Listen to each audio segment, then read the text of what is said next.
시기가 굉장히 중요하다. 그런 시기가 사실은 지금은 굳이 서두를 필요가 없다. 이런 얘기를 하는 거죠. 어떻게 보면 굉장히 이게 부풀려져 있는 시장인 거죠.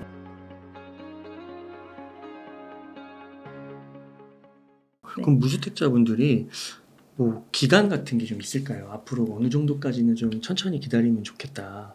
그러니까 일단은 저는 이제 집은 이제 필요하다고 생각을 하는 입장이기 때문에 적정 시기에 어떤 자기가 감당할 수 있다면 언제 사든 상관없어요. 네. 근데 그 감당이라는 게 네, 감당. 지금과 같은 시장 분위기에서는 내가 이 소득이나 어떤 그 자기가 뭐 30년을 빌리든 40년을 빌리든 그 기간 안에 충분히 갚아내서 온전히 자기 것도 할 수 있는 정도의 규모를 빌리지 않는 거예요. 지금 대출을 받는 분들은 내가 이걸 갚을 생각이 없이 어떤 뭐 연봉 1억도 안 되는 사람이 5억 빚내는 게 아무렇지도 않은 시장이었잖아요. 네. 근데 그 5억을 당장 1년에 뭐 5천만 원만 모으려고 해도 굉장히 힘들잖아요. 맞아요. 그러니까 이런 것들을 생각했을 때 감당할 수 있으면 내가 충분히 그걸 이제 뭐 시장이 좋든 나쁘든 간에 이 빚을 나중에 내가 청산할 수 있는 능력이 된다면 언제든 사도 돼요. 그거는. 네. 근데 그게 과도하게 높이 지금 버블이 끼어 있는 상태에서 사면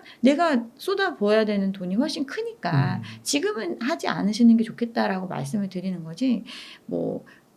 돈 잘 버시는 분들이 그런 분들이 거래를 하실 수 있잖아요. 뭐 이렇게 뭐 유튜브 하셔가지고 네. 뭐 돈을 많이 버셨는데 집을 사고 싶다. 당장 나는 이 돈을 활용해서 집을 살 수 있고 이거 충분히 능력이 된다. 살 수 있는 거예요. 네. 그 아까 부동산 7인 그 네. 기사에서 네. 어떤 전문가분께서는 이렇게 얘기하시더라고요. 고점 대비 한 30% 빠지고 네.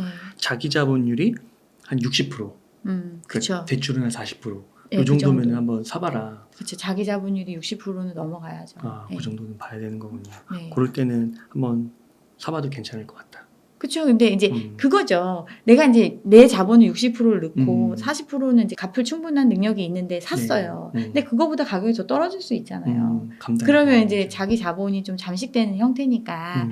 이제 그런 것 때문에 시기가 굉장히 중요하다. 그래서 근데 그런 시기가 이제 사실은 지금은 아직은 어떤 그 상황이 해소되는 게 아니기 때문에 굳이 서두를 필요가 없다 이런 얘기를 하는 거죠.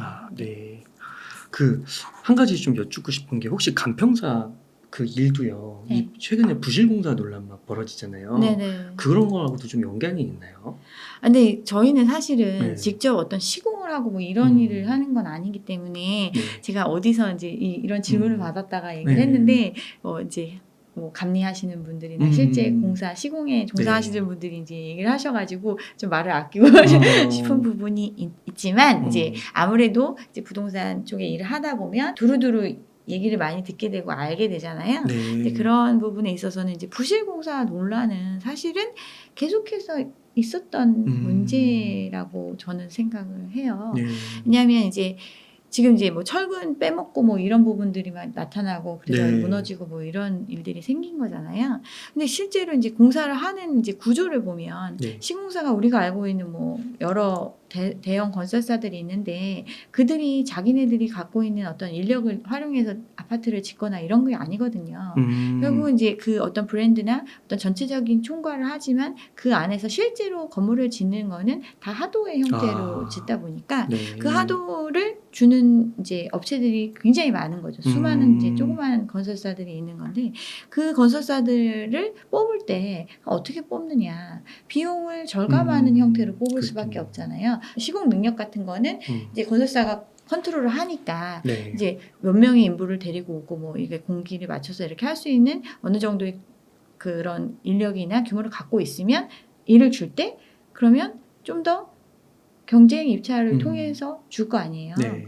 그러면 그들은 이제 저가로 들어가게 되는데 그럼 저가로 들어갔을 때 이제 뭐 지금 물가가 올라가고 어떤 공사비가 올라가고 인건비가 올라가고 뭐 이런 상황이 됐을 때 손실을 볼 수밖에 없는 구조잖아요. 어떤 면에서는. 그러다 보면 이제 그런 부실 공사를 할 수 있는 유혹에 빠질 수가 있겠죠. 네. 네, 이제 그런 부분들이 이제 겉으로 드러나지는 않잖아요. 사실은 건물이 뭐 지어놨는데 바로 무너지거나 이런 일은 극히 드물다 보니까 이제 계속 그렇게 흘러왔던 건데 이제 이번에 이제 네, 순살자. 일련의 사태가 터지면서 요즘 좀 주목을 받고 있는 것 같습니다. 그래서 뭐 유튜브 댓글에 그런 게 달리더라고요. 자재를 안 쓰는데 원자재값 인상으로 왜 분양가 올리냐고. 아, 그런 얘기도 있고. 오늘 네. 발표했더라고요. 그 국토부에서요. 네. LH가 추진하는 아파트에서도 10곳이 넘는다. 네. 15곳. 그리고 감리에서도 문제가 있다고 하면서 LH 퇴직자 무슨 정관업체 네. 통해가지고 문제도 있다 막 이런 얘기도 하더라고요. 근데 이게 LH도 문제가 그 사실 토지 문제도 있었잖아요. 작년에요. 근데 이게 참 LH가 문제가 많나 봐요. 그러니까 LH도 그냥 네. 일반적인 건설사와 마찬가지로 이거 네. 지을 때 자기들이 짓는 게 아니잖아요. 어, 그러니까 이게 구조적인 부분이 계속 그렇게 갈 수밖에 없는 거죠. 그 안에서 감리가 사실은 관리하는 역할을 하는데 네. 감리 업체의 선정 자체도 사실은 이제 그 어떤 용역 계약 네. 비슷하게 되다 보니까 이런 부분들이 이제 개선되기가 조금 어려운 구조인 거죠. 그래서 이런 상황 때문에 한 근 5년 안에 신축보다는 구축 사는 게 낫다라고 얘기는 하는데 이런 건 어떻게 생각하세요? 이거는 예전에도 많이 얘기들 나왔어. 이런 이제 어떤 부실 시공의 문제가 터지면 그 당시에 그런 문제가 터지면 이거보다는 몇 년 전에 게 좋다. 뭐 이런 얘기들을 많이 하는데 네. 이거는 이제 저는 이제 그렇게 생각을 해요. 이게 신축과 구축을 나누는 기준이 네. 과연 무엇일까? 요즘은 아파트 공급이 워낙 많았잖아요. 네. 그러니까 한 2, 3년만 지나도 4, 5년만 지나도 사람들이 이거 신축 이라고 음. 느낌으로 안 받아들여요. 네. 정말 당장 지금 입주하는 걸 신축이라고 생각을 하고 막 이런데 사실은 한 10년 정도 안에서는 거의 비슷하거든요. 네. 그리고 어떤 경우는 이게 이제 건축을 하는 조건들이 기준들이 이제 바뀌어 왔어요. 많이. 네. 그러다 보니까 뭐 예전에 지은 아파트 같은 경우는 뭐 공용 공간, 베란다 확장하는 면적이 막 3m까지 되는 데도 있거든요. 같은 평수인데도 광폭 베란다. 예, 예. 근데 이제 지금은 뭐 1.5인가 이렇게 기준이 바뀌어가지고 예전보다 훨씬 줄어든 형태고. 그러니까 그렇지만 이 연식으로 따지고 보면 사실은 별반 차이가 없거든요. 네. 기본적인 건. 그리고 이제 몇 년 지나가면 다 각자 리모델링 해가지고 살잖아요. 그러니까 기본적인 구조나 이런 것들에 대한 안전성에만 문제가 없으면 그 연식에서는 뭐 십수년의 차이가 크지 않은 건데도 불구하고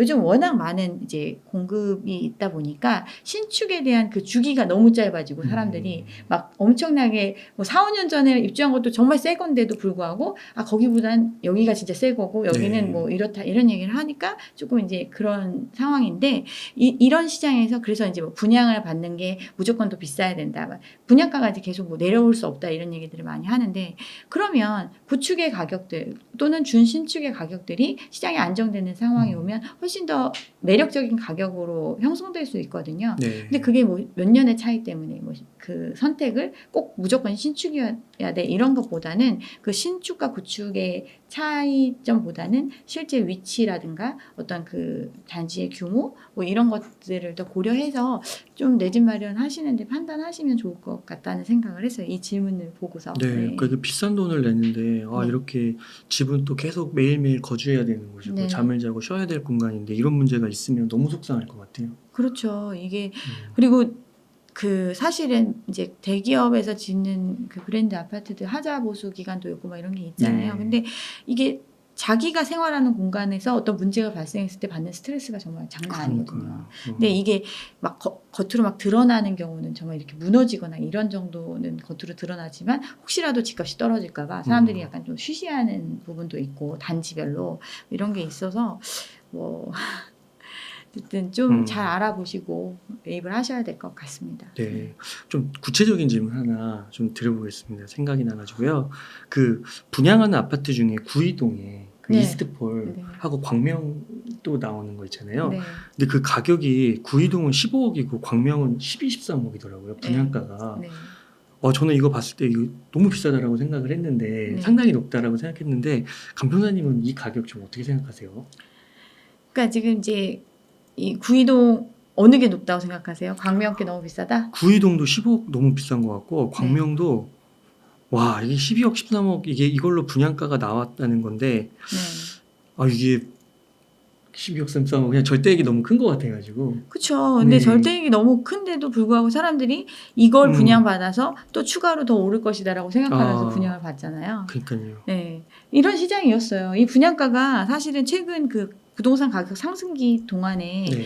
거의 1.5배? 뭐 이 정도 네. 올랐잖아요. 굉장히 많이 올라간 거거든요. 근데 분양가가 올라간 게 뭐 건축 자재비가 많이 올랐다 이런 얘기를 하지만 실질적으로는 이 분양가를 구성하는 것 중에서 가장 큰 부분이 땅값이거든요. 네. 가만히 있는 땅이 엄청나게 올라갔다고 하면서 가격이 올라간 거예요. 어떻게 네. 보면. 근데 그걸 이제 지금 사람들은 또 다른 어떤 프리미엄이 있을 것이다. 아니면 이거보다 앞으로 더 올라갈 거니까 늦기 전에 사야 된다. 이런 마음으로 지금 사고 있는데 이걸 샀을 때 이 자금을 사실은 거의 대부분 감당이 안 되는 사람들이 분양을 받아 오고 있는 거죠. 현재까지. 지금 이제 입주하는 올해 하반기에 이제 서울의 아파트 입주 물량이 굉장히 많은데 이 입주 물량들 때문에 지금 전세 대란이 올 거라는 또 얘기도 있잖아요. 네. 2만 가구 정도 입주를 하니까. 근데 분양가 자체는 과거에 2, 3년 전에 분양한 것들이니까 지금 말하는 분양가보다는 훨씬 낮은 금액에 분양을 했을 거 아니에요. 강남 같은 경우도 뭐 15억, 16억 뭐 이 정도에 분양을 네. 했었으니까. 근데 지금 그런 것들도 잔금을 내야 되는 시점, 즉 그 분양가에 대한 대금을 치르는 돈도 지금 마련하기가 어려운 상황이잖아요. 전세를 놓지 않으면 그 자금을 낼 수가 없고 입주를 못 하니까. 어떻게 보면 굉장히 이게 부풀려져 있는 시장인 거죠. 이 9위 15억 강명 12, 13억. 네. 비싸죠. 네. 아, 그렇군요. 근데도 또 완판은 될 것 같아요. 근데 뭐 이제 사실은 이제 대구나 뭐 이런 지방 같은 경우는 이제 분양가보다도 많이 떨어지는 상황이 나타나고 맞아요. 있잖아요. 아직도 사람들은 어떤 집값에 대한 기대와 희망을 버리지 않고 있기 때문에 이게 뭐 더 오를 것이다. 분양가보다 최소 분양가가 어떤 바닥을 지켜줄 것이다. 이런 믿음들이 있지만 실제 그렇지 않은 상황이 올 수도 있었고 과거에도 있었고 뭐 이런 걸 생각을 하시면 청약에 대해서도 고민해 볼 필요가 있다고 생각합니다. 그 대구는 진짜 분양할 때 미분양도 나고 되게 좋은 입지 아파트인데 그 할인 분양도 해주더라고요. 네. 중도금 대출 무이자도 하고 막 백도 주고 그러더라고요. 네. 명품백. 네.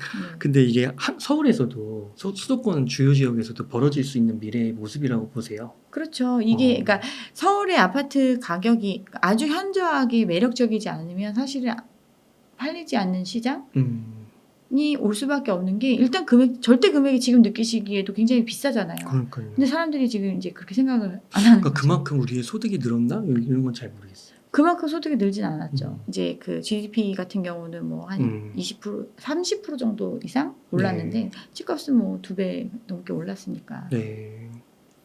네, 그렇군요.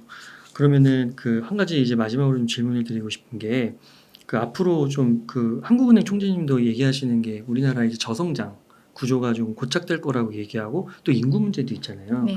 그래서 이 부동산 집을 그래도 꼭 하나는 사야 되는지 아니면 좀 선택적인 관점으로 봐도 될 것 같은지 어떻게 생각하세요? 집을 투자의 개념으로만 생각한다면 사실은 살 이유가 없는 거죠. 어떻게 보면 이제 앞으로의 시장을 봤을 때는. 그런데 네. 집은 투자의 대상만이 아니잖아요. 주관적인 효용이 분명히 있는 상품이고 또 어떻게 보면 생활의 가장 근본이 되는 거기 때문에 이런 것들을 생각했을 때 이제 집을 매입하는 수요가 항상 존재하고 있다. 네. 생각하면 뭐 저는 뭐 필요한 시기에 적당한 시기에 매입하시는 거에 대해서는 찬성하는 입장입니다. 아, 네. 그래서 지금은 조금 이르다, 성급할 수 있다, 후회할 수 있다. 네. 조금 더 지켜보자. 네, 감사합니다. 그러면은 간평사님 끝으로 시청자님들께 좀 하고 싶으신 말씀이나 강조하고 싶으신 말씀이 있다면 부탁드리겠습니다. 일단은 저는 굉장히 많이 이런 얘기를 했고 오랫동안 이야기를 해가지고 좀 많은 분들한테 욕도 먹고 뭐 그러긴 하는데 제가 이렇게까지 이야기를 하는 이유는 집을 마련하는 데 있어서 너무나 큰 부담을 지고 어떤 선택을 했을 때 그에 따르는 고통의 대가가 너무나 크기 때문에 한 번쯤 더 생각해보고 좀 더 시장을 냉정하게 바라봐서 그 현명한 선택을 하시는 분들이 또 늘어나야 어떤 시장도 정상으로 갈 수 있는 거라고 생각을 하기 때문에 이런 얘기를 하고 있는데 네. 정말 어려운 시기가 올 것 같으니까 좀 관망하셨으면 좋겠습니다.